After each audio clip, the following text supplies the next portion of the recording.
Anong ganap sa mundo ng showbiz? Muling umingay ang usapan tungkol sa Encantadia matapos i-share ni Rocco Nacino sa kanyang Instagram story ang isang screenshot ng palitan ng komento ng netizens at ng head writer ng serye na si Suzette Dactilero. Sa nasabing screenshot, may isang Facebook user na nagsabing pangit na raw ang takbo ng kwento ng Encantadia at mas maganda pa rin umano ang 2016 version. Sumagot naman si Dactilero na bagamat may magagandang aspeto ang 2016, para sa kanya ay ang 2005 version pa rin ang pinakamahusay.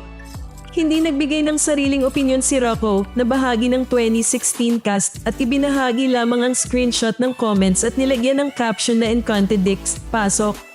Kayo na humusga, habang tinatag ang opisyal na accounts ng Encantadia at GMA Network. Dahil dito, muling nabuhay ang debate ng fans tungkol sa kung alin talaga ang pinakamagandang bersyon ng Encantadia, patunay na hanggang ngayon ay malakas pa rin ang impact ng prangkisang ito sa mga manunood.